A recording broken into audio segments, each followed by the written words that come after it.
Is it possible that certain places offer a portal into the past, where one might observe centuries-old events replaying themselves out again and again, complete with long-ago demolished physical landmarks? If so, then Knighton Gorges on the Isle of Wight is clearly one such place.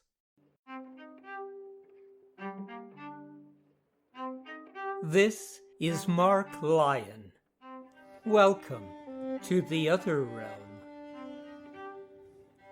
Throughout my life, I have collected true accounts left to us by those who have inadvertently crossed the invisible threshold from our world into the realm of the supernatural and returned to tell the tale. These are their stories.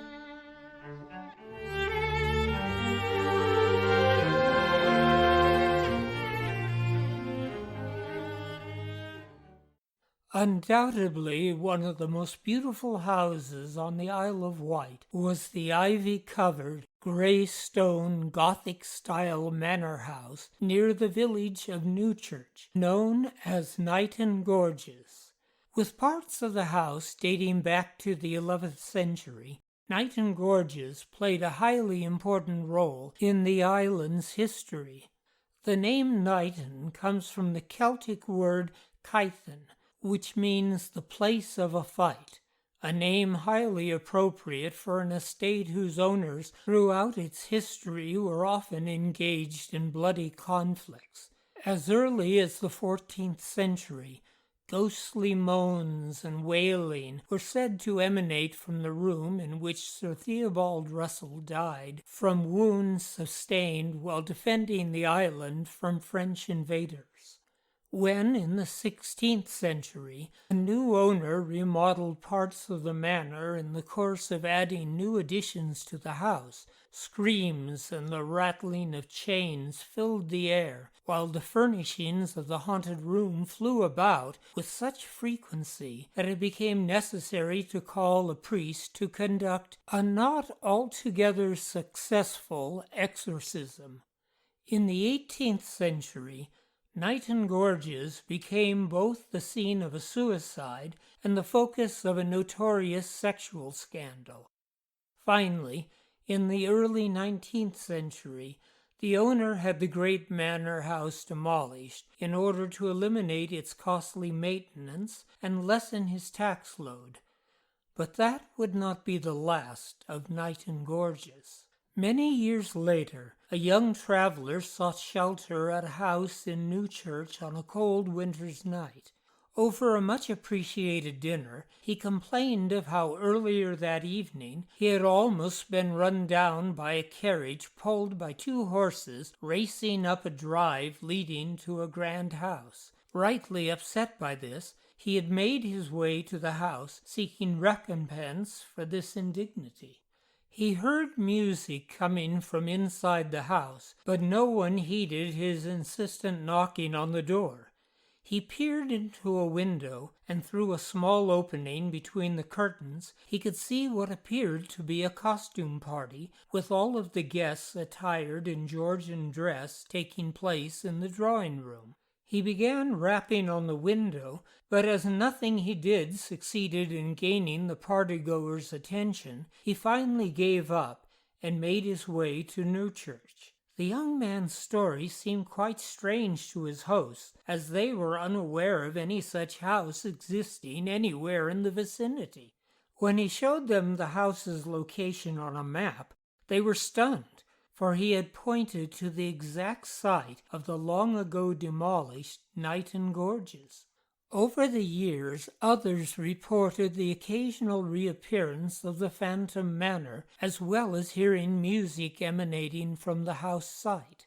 It was not, however, until the 1916 publication of some rather extraordinary experiences, which had occurred only a few years earlier, that outsiders became aware of the strange phenomena which so often occurred on the grounds of the Knighton Gorges estate. Miss Ethel C. Hargrove, a Fellow of the Royal Geographical Society, reported that in 1913, on a cold, still New Year's Eve, she, her sister, and 3 local villagers had walked a mile from Newchurch to the grounds of the former Knighton Gorges Manor a little before midnight, and were rewarded for braving the cold when at 10 minutes to 12 they experienced what she described as the marvelous oral manifestation of a lady singing soprano. This was followed by a duet with a baritone and part songs accompanied by a spinet or harpsichord. Lastly, she records, came some very dainty and refined minuet airs. A few minutes before midnight, a flood of melody arose from the site of the former mansion. It was varied in character. Dance music played on a harpsichord, Georgian minuet airs, slow and stately, then a duet between tenor and soprano voices. At 12, the party seemed to break up. A pistol or gun was fired, dogs bayed, and the sound of carriage wheels was heard. One summer evening later that year, she continued, I was walking on the road that passes the old gatepost between the hours of 7 and 8, earnestly engrossed in conversation with a friend. My attention was suddenly arrested by a very loud noise, apparently made by children playing with wire railings. We could not ascertain the cause, but as there were several schoolboys about, we passed on and thought no more of the circumstance. It would never have occurred to me to give the matter another thought, but for this coincidence.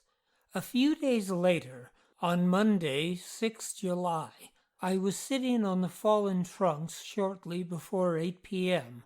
The thought of hearing again the mysterious music was strong within me, but I was destined to hear music of a different kind. Again it delighted my ears, but this time it was the voices of a church choir. I listened with great joy till I was disturbed by conflicting elements. The self-same noise I had attributed to the schoolboys knocking the wire railings. This time it was simply deafening. Children playing again, I reasoned, but it had in it an affinity to the clashing of swords. "Do be quiet," I shouted, for the sacred music was hardly distinguishable in such a din. Finding my remonstrance had no effect, I rose to my feet and approached the spot from which the tumult proceeded, the corner of the walled garden. When I arrived there it ceased, but neither boys nor railings could be seen. Surely in days of yore, she concluded, a mortal conflict must have taken place there, and even now the forces of good and evil appear to war against each other. 2 years later, on New Year's Eve, 1915, she wrote, I determined to revisit Knighton with a friend who had never been there before. We walked from Newchurch with a view of arriving in good time for any manifestations. While walking, I heard the sounds of distinct music intermingled with the bleating of the sheep, but I did not at any time make any remark on the subject. The night was fine and starlit, and the wind played gently through the bare branches of the trees. There were no lights in the cottages, and even at 9 p.m. the world seemed asleep. As we approached Knighton, lights were reflected from behind our shoulders, so vivid that we could plainly see our own shadows in dark relief, and I had the sensation that people were following us. But whenever I looked behind, the dim gloom was unbroken except for the twinkling of the stars, and there was not a soul in sight. We settled ourselves at the old gates to await the trend of events, but a vague feeling of discomfort that I was sitting in someone's way obsessed me, so we decided to move to another gate across the road, leading into a broad expanse of field, merging into the long range of downs. The field was studded with lights, apparently reflected from the windows of a house, and my friend had the strong impression that we were there just in time to witness the advent of some late arrivals. She could hear the deep baying of house dogs and the shriller yap of a King Charles or Blenheim spaniel. As the door opened to admit the guests, my friend plainly saw a square white house with ivy covering the lower part, leaded diamond panes to the windows, and heard all the sounds of welcoming and greeting, a confused murmur of voices. Next, a flute and violin could be distinctly heard. Then came silence, and a man's form could plainly be seen standing near a bow window with a tall stem glass with a flat bowl raised as if for a toast. He was dressed in 18th century costume, black clothes, frilled shirt, white silk stockings. His dark hair plainly tied back with a black ribbon. There was evidently cheering and clapping of hands, then a burst of music. This time the drum could be plainly distinguished. From then until 11:40 p.m., there were no sounds except an occasional burst of music and fainter moving lights spread over a large area. And reflected on the opposite side of the road, one could plainly see the posts and even the twigs of the bare hawthorns in the hedges.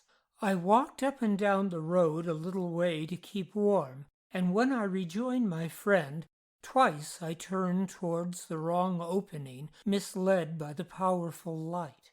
At 20 to 12, when we were standing in the road opposite the Phantom House, a full tenor voice lustily gave forth, "God rest you, merry gentlemen," and the whole party joined in the chorus. The lights of the house were soon so dim that one could see nothing, though curiously enough, the reflections on the far side remained as vivid. We heard nothing more, except two weird sounds, which my friend thought the hoot of a motor. I took them to be the call for a belated carriage. Evidently the revels were at an end, and we lost no time in taking our departure, for we had a lonely walk of 5 miles across country to Sandown. It was worth it, we declared, although we did not reach our destination until after 2 a.m. In the years since, a number of people have seen the Phantom House, heard ghostly music, seen or heard the sound of a horse-drawn carriage thundering down the drive, and seen such ghostly figures near the Knighton Gorges gatepost as a lady in an ornate mauve ball gown, children without faces in dirty pinafores, a faceless woman in a long white hooded garment, a gray man in old-fashioned clothes, and a man wearing a cape and top hat. As a result, a highly popular annual tradition has developed of ghost enthusiasts gathering at the gatepost on New Year's Eve in the hope of experiencing the phenomena themselves. Stranger still, motorists stopping by the gatepost or merely driving by have often experienced the total loss of the car's electrical power or their engine failing completely. In the days before cell phones, the owners of a nearby farmhouse had so many motorists knocking on their door asking to use their phone to call for a tow truck that they had a payphone installed on their porch. And then there is the mystery of the gatepost lions. For decades, Ted Perry, a tour bus driver, had stopped at the gatepost to tell his passengers the history of Knighton Gorges, and for decades he had commented that the gateposts, topped with heraldic lions, were now all that remained of the once grand estate. Then one day, in 1972, upon making his regular stop at the gatepost, he was stunned to see that the stone lions were no longer there. Concerned that they might have been stolen, he fired off a letter to the local newspaper asking if anyone knew what had become of them. When it was pointed out to him that there never had been stone lions or anything similar to lions topping the pillars, a controversy ensued which was to rage for years.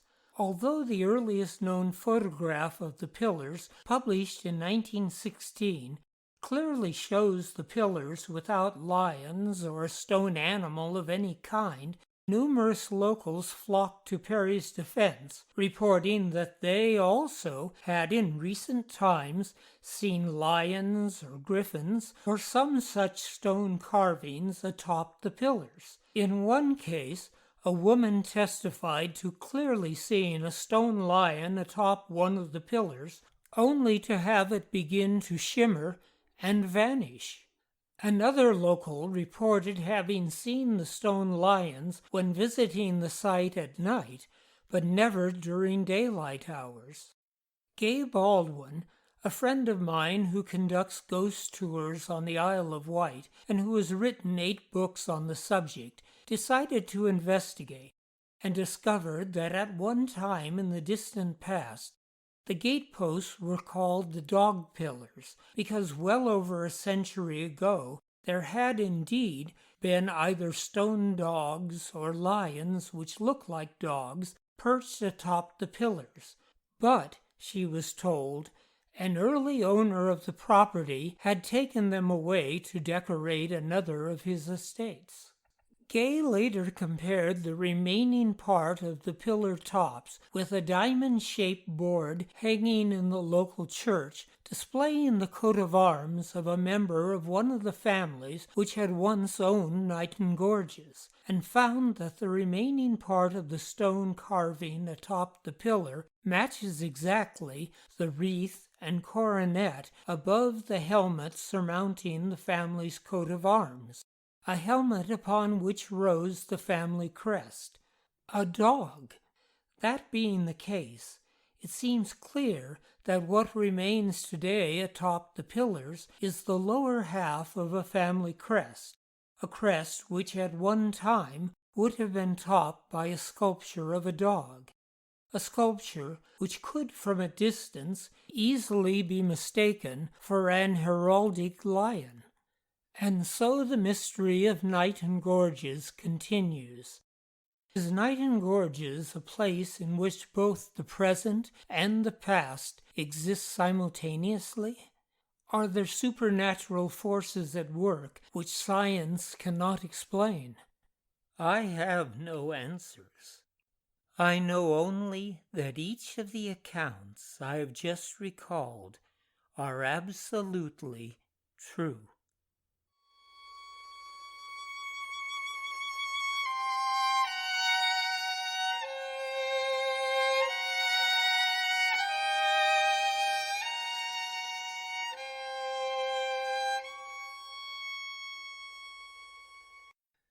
This is Mark Lyon, inviting you to join me on the first day of every month as we explore more true tales from the other realm.